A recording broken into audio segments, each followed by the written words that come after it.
You know that weird moment when you realize the party's over, but no one told you? You're standing there, half drunk, holding a warm beer, surrounded by empty cups and pizza boxes, while everyone else somehow found someone to go home with.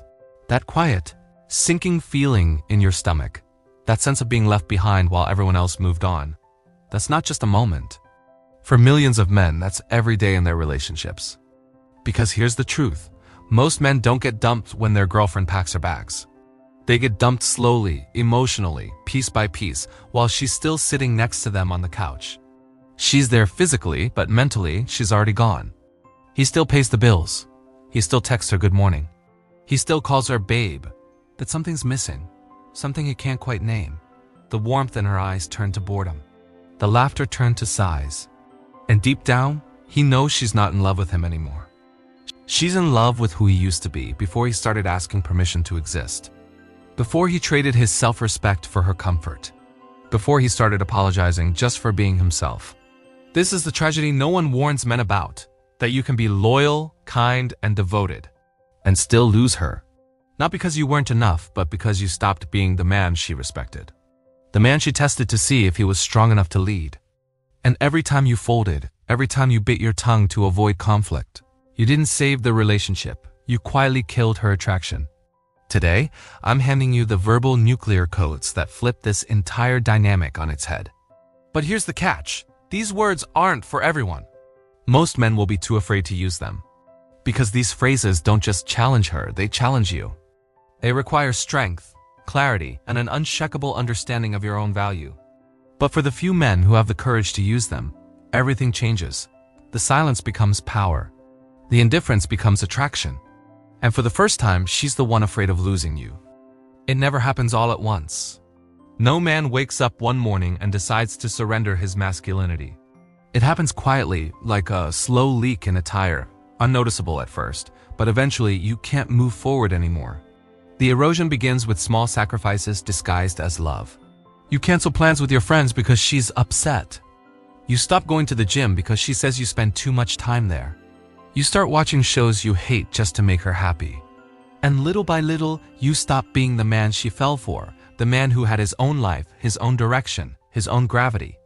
In the beginning, she was drawn to your independence. That spark in your eyes that said, I don't need you, but I choose you. That's what made her chase. But over time, you start mistaking peace for surrender. You confuse compliance with care.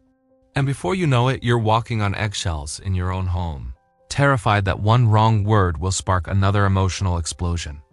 The irony is brutal. You think your kindness is keeping her close, but it's actually pushing her away. Because no woman can love a man she doesn't respect, and no woman can respect a man who constantly folds. She might say she wants a sensitive guy, a good listener, someone who's emotionally available. But what she really wants, what she needs, is a man whose backbone doesn't dissolve every time she tests him.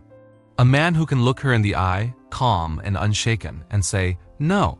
But that kind of man has become a rarity.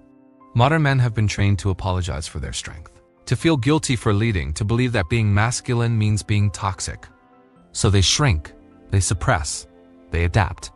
Until eventually, they look in the mirror and don't even recognize the man staring back. The spark is gone. The edge is gone. The respect, gone. And what's left is a man who's still in the relationship, but completely erased from it. He's not her partner anymore, he's her pet. Waiting for affection, approval, and attention that never come. What used to be love is now performance. What used to be passion is now submission. And the saddest part? He thinks this is normal. He thinks this is love, but it's not. It's emotional domestication, and it's the reason why her attraction dies long before she ever says the words, I'm not happy. Every relationship starts with balance. Two people, two forces orbiting each other like planets pulled by mutual gravity. But somewhere along the way, that balance starts to shift. Slowly, almost invisibly, one person begins to rise, and the other begins to sink. That's what I call the crown effect. The moment she starts wearing the invisible crown, and you start kneeling without even realizing it. At first, it seems harmless. She starts making more of the decisions. You stop challenging her when she's wrong. You tell yourself you're avoiding arguments or keeping the peace. But peace built on submission isn't peace, it's quiet resentment wearing a smile. And while you're busy trying not to upset her, she's unconsciously testing whether you can still make her feel safe, whether you still have a backbone under all that politeness. That's the paradox, the test paradox. Women test men to confirm strength, but every failed test chips away at the attraction that made her love you in the first place. Every time she pushes a boundary and you let it slide, she loses a little more respect. Every time she threatens to leave and you beg her to stay, she stops seeing you as a man she can trust and starts seeing you as someone she can control. It's not evil, it's instinct. It's in her biology. Her subconscious needs to know that if chaos hits, you won't crumble. That you're not another boy pretending to be a man. But most men today fail these tests miserably. Not because they're weak by nature, but because they've been conditioned to think strength is aggression and boundaries are cruelty. They've been told to communicate more, be softer, show emotion. So when she lashes out, they try to soothe her instead of standing firm. When she disrespects them, they apologize instead of correcting it. And in doing so, they kill the very polarity that fuels attraction.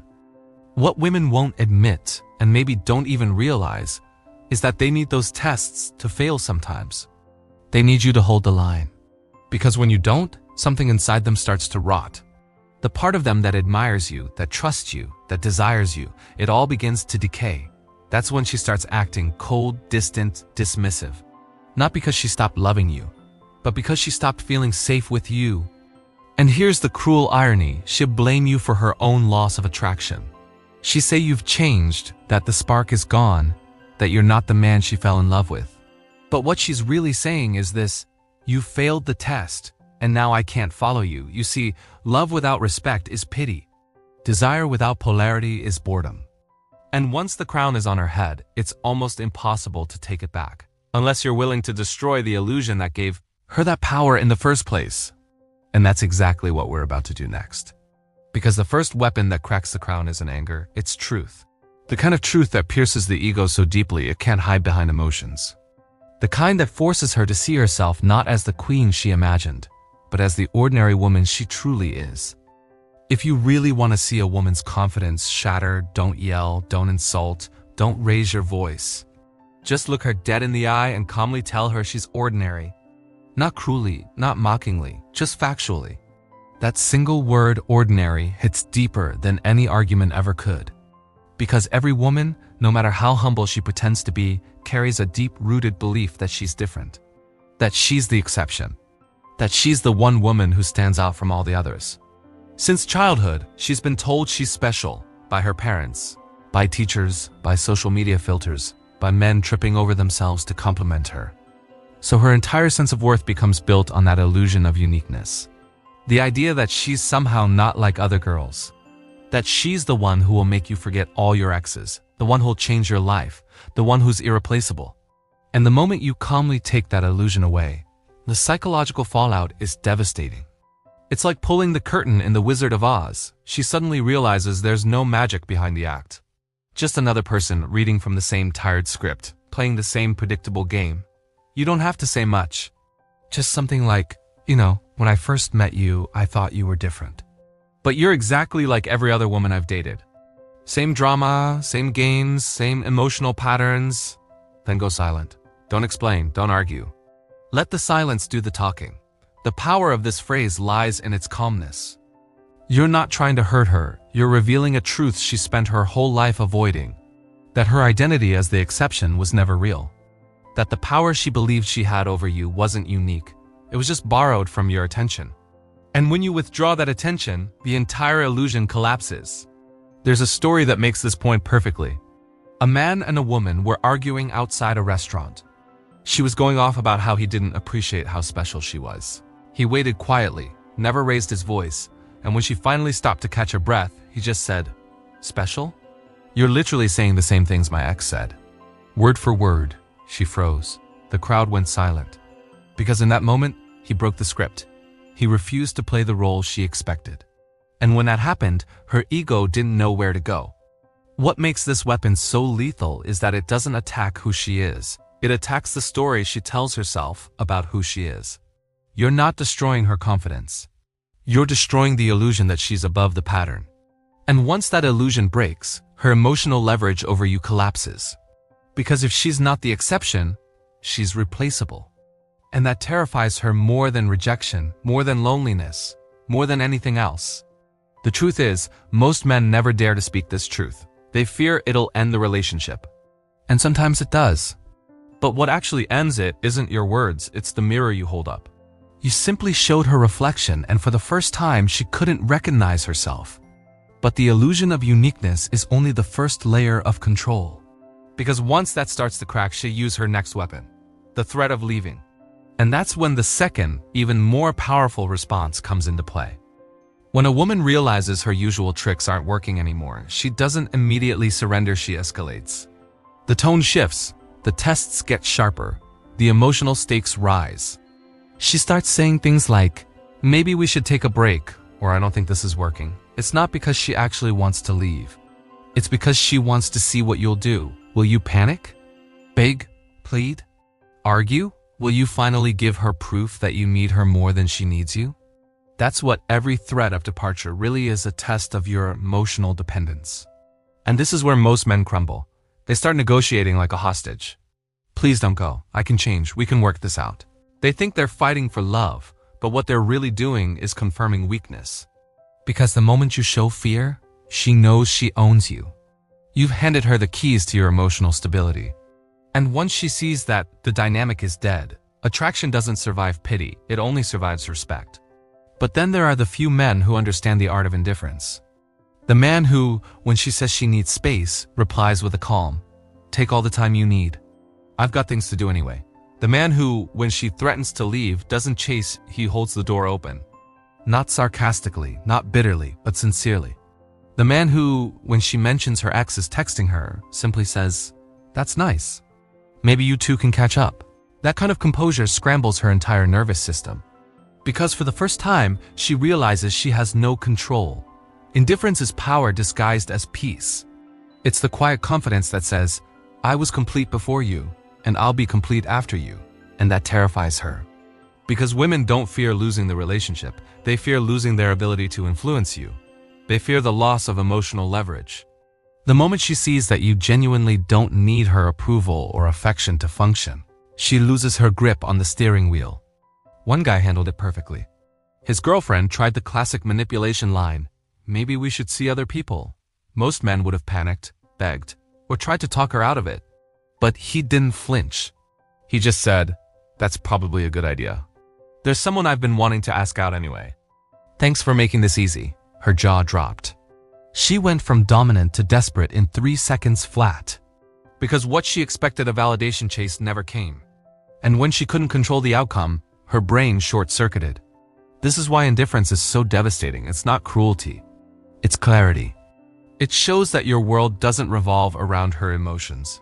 And that realization forces her to confront her own insecurity. Every manipulative threat she's ever used relied on one assumption, that you'd be afraid of losing her. When you show you're not, her entire strategy collapses. She goes from tester to tested. And here's the paradox. When you stop trying to keep her, that's when she fights hardest to stay. Because nothing reawakens attraction like uncertainty. When you stop reacting, she starts performing. When you stop chasing, she starts chasing. Not because you played a game, but because you finally stopped playing hers. But even this isn't the final stage. There's a deeper, more personal level of ego collapse, the one that hits where she believes she's untouchable. The one that attacks not her emotions, not her control, but her greatest weapon of all, her sexual power. There is one card women keep until the very end. The ultimate trump card. The one thing they believe makes them irreplaceable, their sexuality. For generations, women have been conditioned to see their physical allure as their greatest weapon, the ace up their sleeve that ensures no man will ever fully walk away. It's not arrogance, it's biology and social reinforcement. Everything around her, from music to media, tells her that her desirability is her power. That as long as men desire her body, she always holds the upper hand. So when you calmly, casually, and without malice strip that illusion away, it hits like a bomb. You don't insult her. You don't sneer or mock. You simply speak with detachment. You know, the physical part of our relationship has always been fine, just not exceptional. I've had deeper, more passionate connections before. But that's okay, not everyone connects that way. Then you move on. You don't linger. You don't stare to see her reaction. You treat it like you just commented on the weather. In that moment, something seismic shifts. Because for the first time, her sense of superiority, the quiet belief that she could always get you back with seduction, crumbles. Her mind races. Was I not enough? Did he fake it? Who was better? Why didn't he say this before?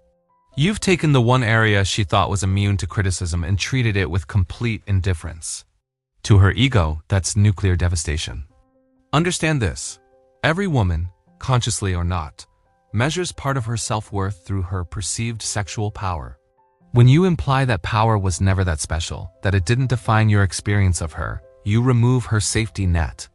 And once the sexual crown falls, the rest of the ego collapses with it. Suddenly, she's not the goddess who can command your attention with a glance. She's just another person, human, flawed, replaceable. But here's the key difference between power and cruelty. Intent. You don't say this to degrade her. You say it to rebalance the scales. Because in every toxic relationship, manipulation starts when one person begins to believe they're beyond consequence. When she thinks her beauty, her sexuality, her presence gives her immunity from accountability. This statement is the antidote to that delusion. And here's the strange twist. Once the shock wears off, many women actually respect the man who said it. Because deep down, they crave truth more than validation. They might rage, deny, or lash out in the moment. But in the silence that follows, they realize something powerful. You're not afraid of them anymore. You're not hypnotized by their charm or controlled by desire. You've seen the game for what it is, and you walked away from the table. It's in that silence, that calm detachment, where your power returns. Not because you humiliated her, but because you reclaimed control over yourself. You reminded her, and more importantly, yourself, that attraction isn't worship. That respect is worth more than seduction. But these weapons, truth, indifference, detachment, they're not acts of war. They're acts of healing. Because by using them, you're not destroying her. You're destroying the illusion that kept you both trapped. And once that illusion breaks, something new can begin. Because now, for the first time, she's not dealing with a boy who fears her disapproval. She's facing a man who sees through everything, the tests, the games, the manipulation. And the only thing more powerful than breaking her crown is teaching her why you had to. Now here's the part most men miss.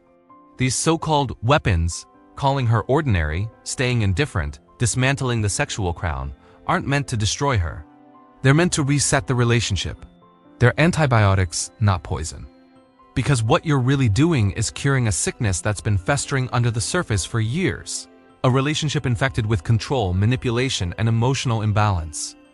When she's been allowed to test endlessly, criticize freely, and dominate emotionally without consequence, both people suffer. She becomes restless and contemptuous. You become smaller and more resentful. These truths are the reset button, the shock therapy that wakes both of you up. When you deliver them calmly, without anger, something fascinating happens. The chaos stops. The games lose their thrill. The relationship either collapses completely or rebuilds itself on honesty. And whichever outcome happens, you win. Because you've reclaimed the one thing that mattered most, your self-respect. But rebuilding doesn't mean going back to what you had before. It means creating something entirely new, built on boundaries instead of begging, clarity instead of confusion. You stop defending yourself against false accusations. You stop negotiating your worth. You stop proving you care through exhaustion. When she complains, you no longer rush to fix it. You listen, you assess, and you decide whether it even deserves a response. When she tests you, you smile. Because now you see the test. You understand the psychology behind it. You're no longer reacting emotionally. You're observing logically. And that's what drives her crazy in both senses of the word. Crazy with frustration at first, because the old buttons don't work anymore. But later, crazy with renewed attraction, because you've finally become what she subconsciously wanted all along, a man she cannot control. The paradox of feminine psychology is that the moment she realizes she's powerless to manipulate you, she starts to feel safe again. It's backward but true, stability born from your refusal to submit. There's another layer to this reversal, the comparison flip. For years, women have compared you to their friends' boyfriends, to celebrities, to fictional men written by romance novelists. Jake bought Sarah flowers. You never planned surprises. They use comparison to keep leverage. But the moment you flip that script, calmly, not bitterly, you reclaim authority. You say something like, Sarah never complains when Jake goes out with his friends. Maybe I picked the wrong kind of woman. Watch what happens. That smug superiority vanishes. Suddenly, she's the one on defense, competing for your approval. Then there's the agreement method, the most elegant psychological judo you'll ever use. When she attacks, you agree. She says, "You're not a real man." You nod. "You're right. A real man wouldn't tolerate this behavior." "Thanks for reminding me." She says, "The spark is gone." You reply, "Yeah, I've been feeling that too." We probably shouldn't waste more time pretending. Instead of defending yourself, you remove the tension completely, and in that vacuum of conflict, she loses her footing. This isn't manipulation. It's emotional aikido, letting her energy collapse under its own weight. And the more you do it, the calmer you become. Because the truth is, you can't fix a relationship by chasing peace. You fix it by embodying peace. Once she realizes you're not her emotional punching bag anymore, something miraculous happens. She either transforms or she leaves. Both are victories.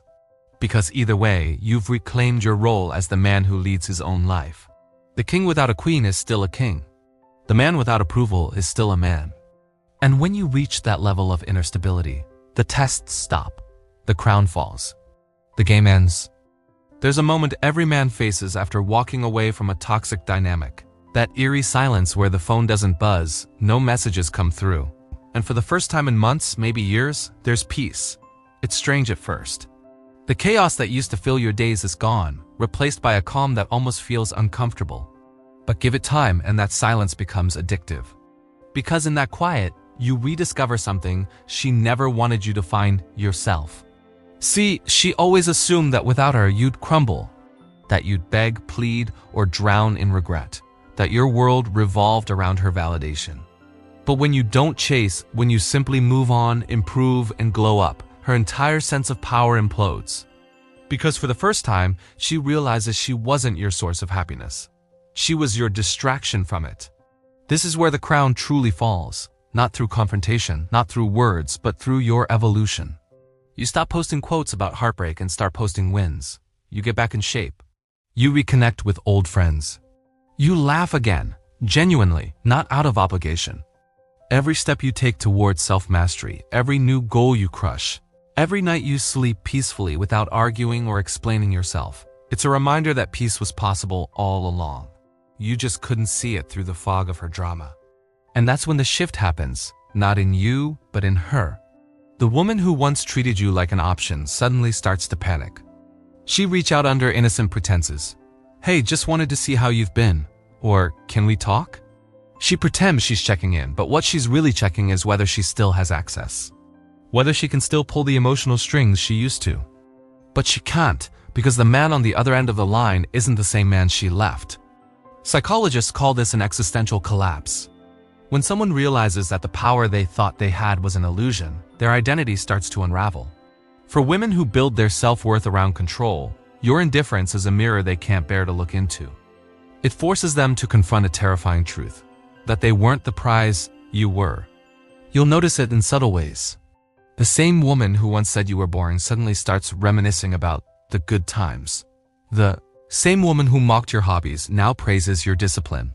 The same woman who left for space now wants to grab coffee and talk things out. But you won't feel anger anymore, only clarity. Because once you've tasted peace, chaos stops being attractive. You realize she never broke you. She just revealed where you were already weak, and you fixed it. That's the true beauty of indifference. It doesn't just free you from her. It frees you from yourself. From your old patterns, your old fears, your old dependency on approval. You start to understand that real power isn't loud. It's silent. It's the kind of peace that doesn't need to prove anything to anyone. And that's when she feels it, the moment every manipulative woman dreads. When she looks at you and sees no anger, no pain, no longing, just calm. Because that's when she knows it's truly over. Not when you blocked her. Not when you said goodbye. But when you stopped caring. That's when the crown doesn't just fall off, it vanishes. And ironically, that's when she respects you most. Because for the first time, you're untouchable. The very peace she tried to destroy becomes the thing that haunts her. You're not her emotional puppet anymore. You're her ghost. Here's the twist that most men never see coming. These weapons that dismantle her ego aren't weapons at all. They're truth. Cold, unfiltered, uncomfortable truth. The kind that doesn't need volume to be powerful. When a man finally speaks truth without fear, without rage, without hesitation, it's not an act of war.